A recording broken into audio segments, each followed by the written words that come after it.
diced potatoes. Gotta eat with the stew.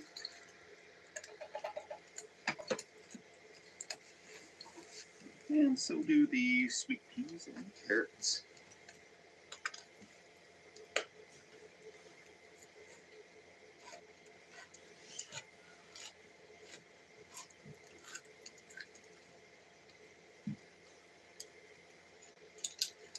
And again, I'm not straining them because I want to water down that really aggressive flavor. We'll let that all get to know each other here in the pot. Oh yeah. Looks like it's going to be a fine stew. You probably can't even see it from there. But we got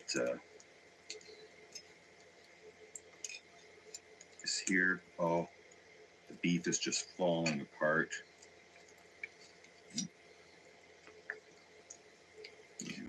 Oh. Let this simmer for a while longer. I know people are going to be questioning whether I actually slept outside tonight or not. I'm throwing a time lapse on tonight so you can actually see the full experience of me snoring, tossing side to side all night long beside a mediocre fire in minus 15 degree weather, which is 5 degrees Fahrenheit.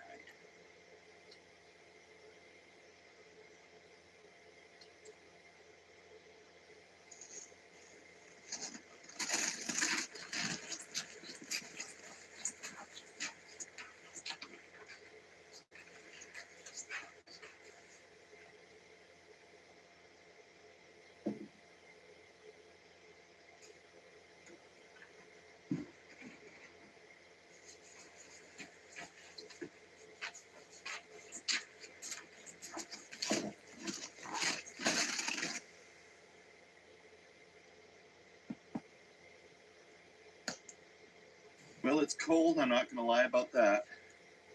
But I got an ace up my sleeve. I'm going to put my other sleeping bag inside of this one.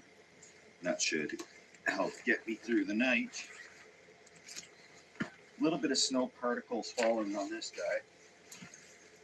And that's what I used the other week. This sleeping bag here. And I was just fine. So, I'll put this one inside of it. And that's the last ace I have up my sleeve. Because I know for a fact I'll be crawling to the car if I don't have this actually prepared.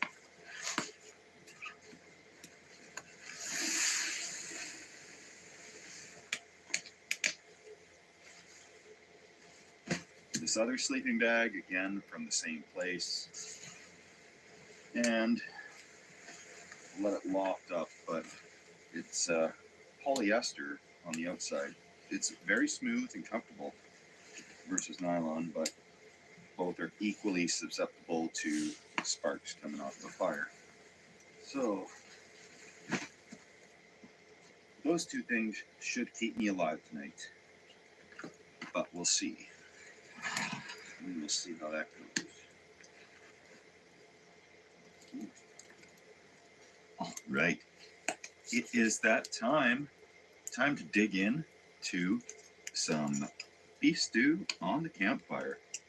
And wow, is this good.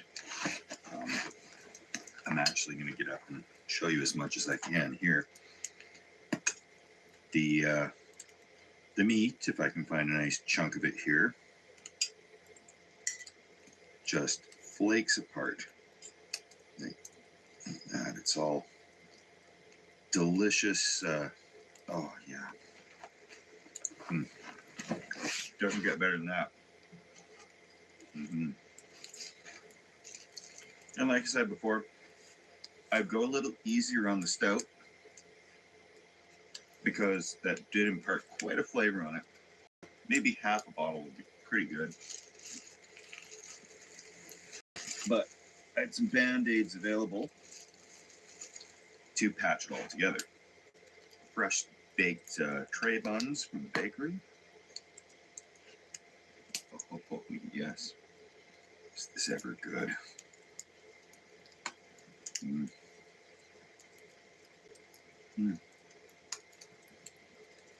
I'll be in a food coma tonight. So I hope you could see what it looks like. I know you can't taste what it tastes like over YouTube, but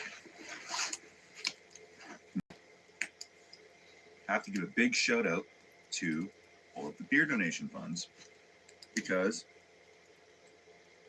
really it helps me take a day off of work or an extra day a week off of work to be able to film this stuff, and I couldn't do it without you guys.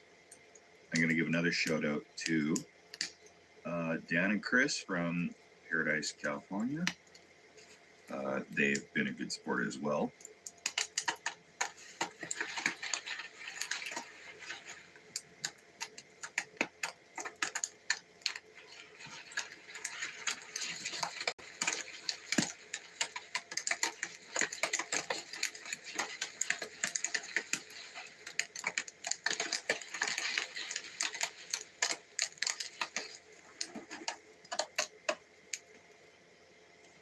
Oh yeah, that is good. You don't want to overdo it because you'll burn them.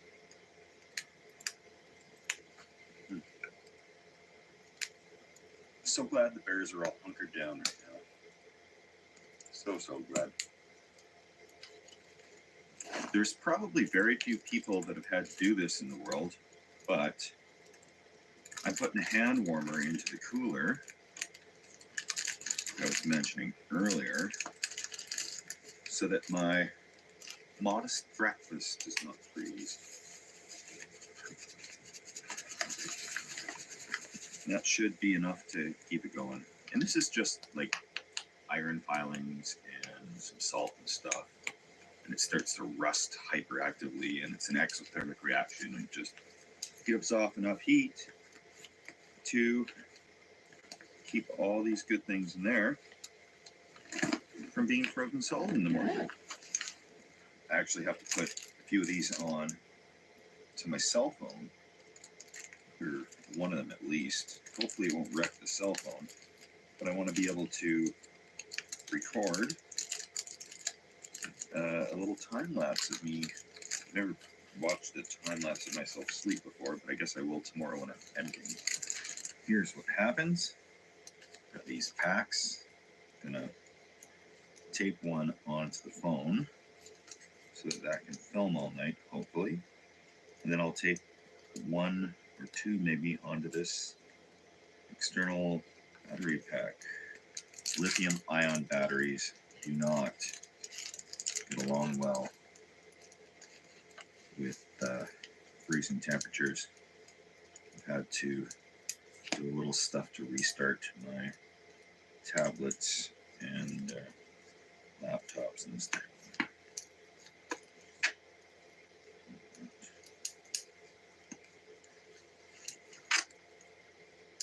Yeah, nothing safer than highly explosive battery wrapped up with warming pads, but it should do the job.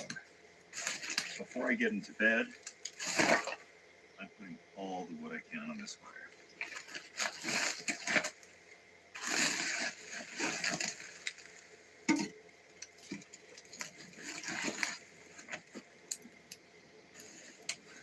I hope this is going to be nice and warm.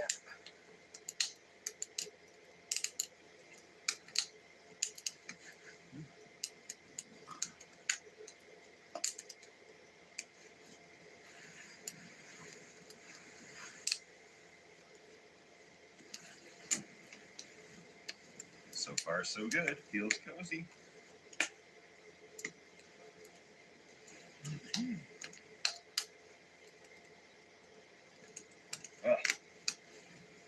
See you guys in the morning, and I'm gonna hunker down for a little bit here. Oh yeah, this is quite okay.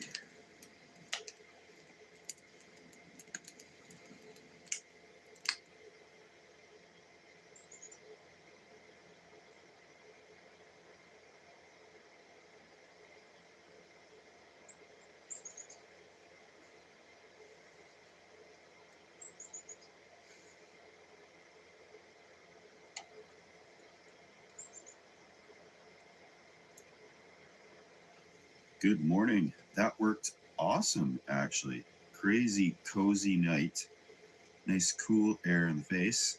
And the rest of the sleeping system worked just fine. So I'm going to crawl out of my nice warm sleeping bags. And I'm not starting a fire, but I'm going to get breakfast going. Oh, yeah. Am I recording? Let's see. Yeah.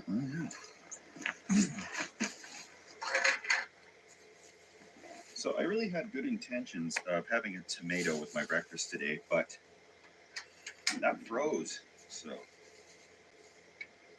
no tomato today. Okay, the butane stove is working because I warmed up the cylinder. I had that little butane cylinder in my pocket.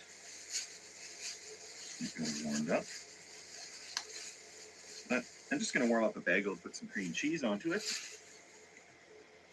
for a fairly simple breakfast. Unfortunately, no tomato. Yeah.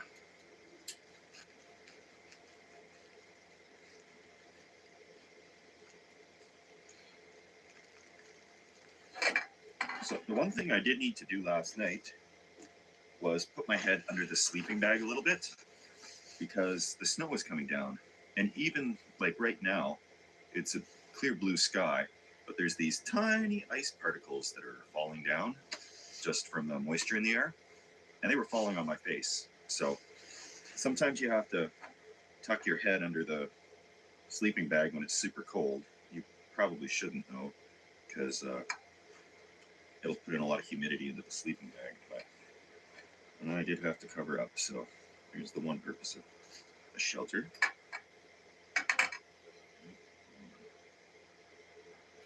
I normally don't eat the breakfasts because I'm in such a rush to get back home and edit, etc. But I am ahead of the curve because I'm using different software now, and I should be able to. It's mostly edited, so it'll upload pretty quick. Oh yeah, this will be good. Oh, pan toasted goodness. And I will cream cheese the bejeez out of these because cheese on everything, including breakfast. But one of the nice aspects of this setup is there's nothing to really tear down in the morning. I got to basically just stuff the sleeping bag back in the bag and roll up the tarp, do a final garbage sweep of the area, and then hit the road.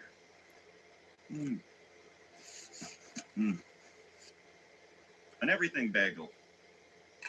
That'll get the day going nicely.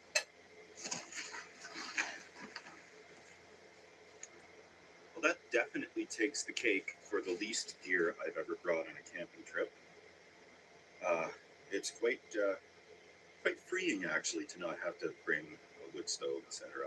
That was doable, absolutely doable, and a far cry from how I used to camp, back in the motorhome days. But it's a time to reevaluate your life when you find yourself drinking beer with a bunch of carnies in a Walmart parking lot on a Tuesday morning. So this is looking forward to the future and moving forward. So who knows? Maybe I'll drag this stuff in one day with a backpack somewhere. Anyway, I'm gonna get this edited up for the regular Thursday video, guys. Thanks for watching. If you've made it this far, please subscribe. Also, if you have, I promise I'll do my best to get more videos up. And I do have occasional surprise videos that pop up, so that way you'll see them as well if you're subscribed. But if not, not, you can just check in on Thursdays, and there should be something up every week. So, until next time, you're camping with Steve, and hunker down, guys.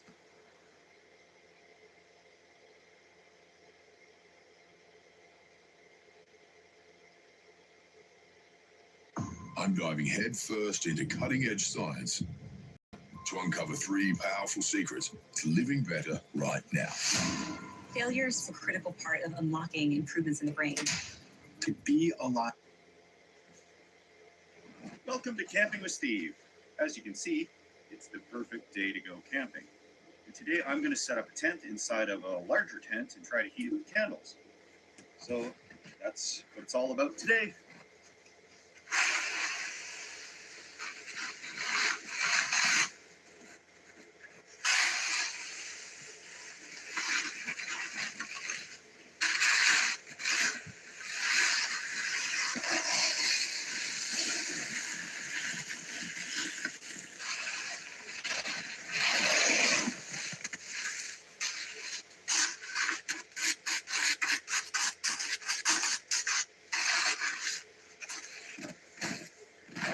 There's still probably a couple inches of snow. It's older, hard, more compact snow.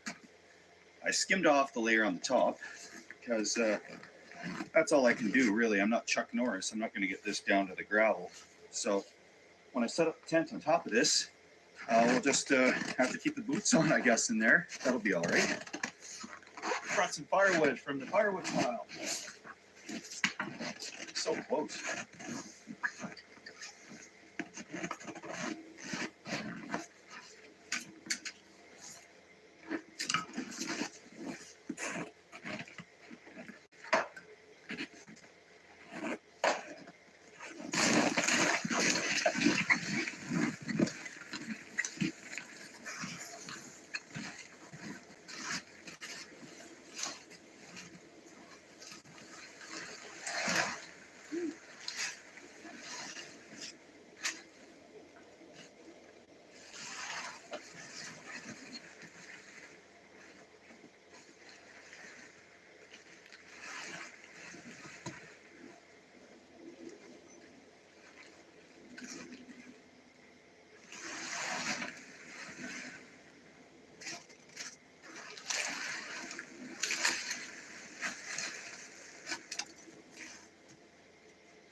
Oh yeah, it feels warmer in there already.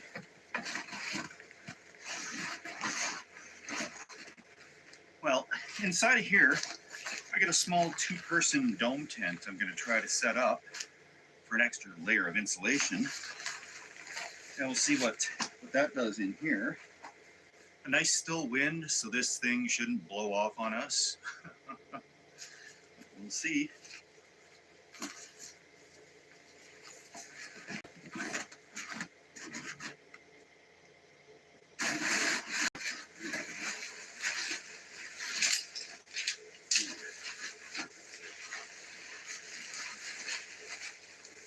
I've never set this thing up before, and I'm really hoping it goes together inside of this. Otherwise, I'll have to pull the big tent off and put it back over top. From what I see,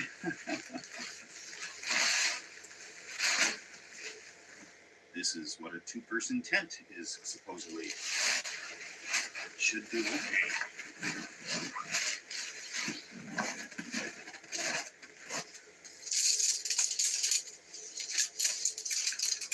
This is where we could get into issues.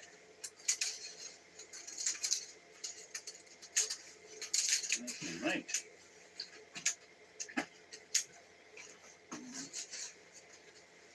It's actually somehow long enough to assemble 10 poles inside of this for another tent.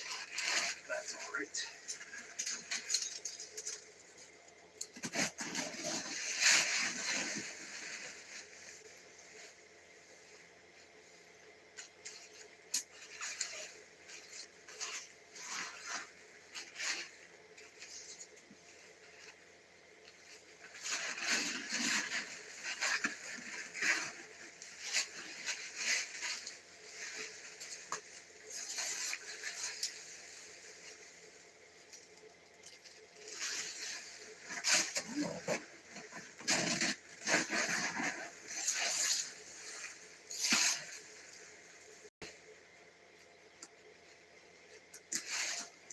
Oh.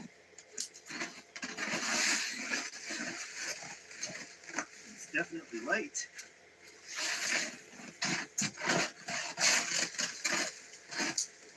Perfect. All right. Interesting feature with this tent. I'll get into the details later, but look at how the poles go together. Metal parts on the inside so it doesn't snag when you slide it through. Brilliant. It only took us until 2021 to figure this out. Perfect. Double door on this thing. Could be worse. Oh. The fly is heavier than the tent. Good quality.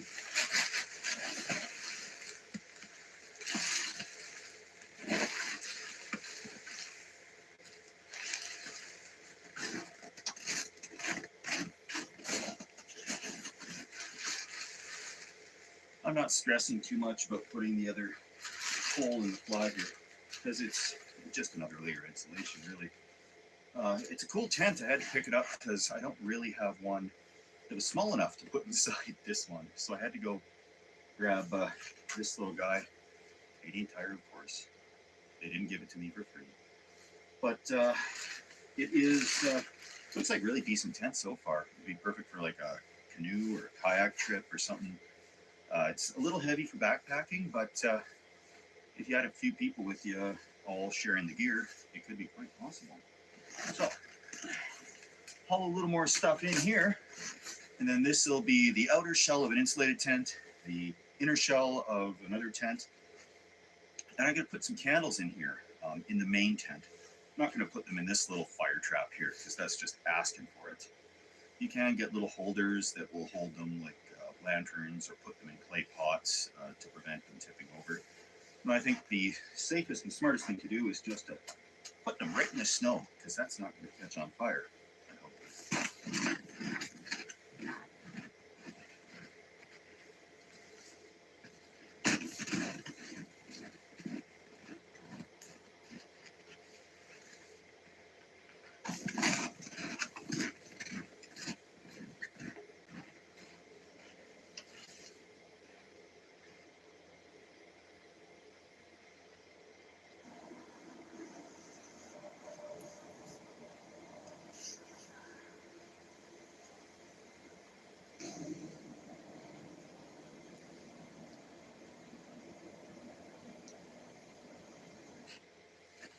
All the good parts are done, and not a moment too soon, because we're losing our sunlight power.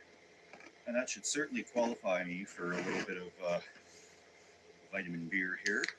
Step 2 to help replenish my electrolytes out here. And we do have a remote control temperature sensor thermometer. So I'm going to have one taking the inside temperature and the outside temperature. We'll put that far away from the fire and vehicles so we get an accurate outside reading. We're going to see what we can do with just tea lights. I have a carbon monoxide alarm, because if you see a yellow flame, it is giving off carbon monoxide. Maybe not that much for each candle, but it's still putting it out there.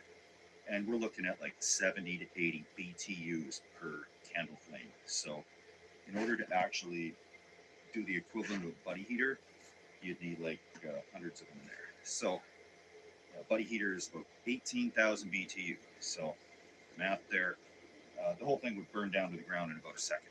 Yeah, I'm gonna ration my candles because they last for about 4 hours each under laboratory conditions, which we don't have here.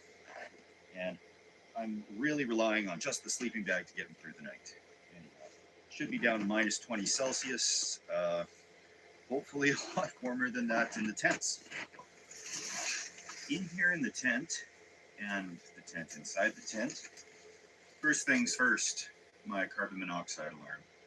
These little guys will save your bacon if there's a silent but deadly gas in the area. And here's my thermometer. Now, the top number there is the outdoor temperature, minus 16 Celsius. The bottom one says 0, and the bottom one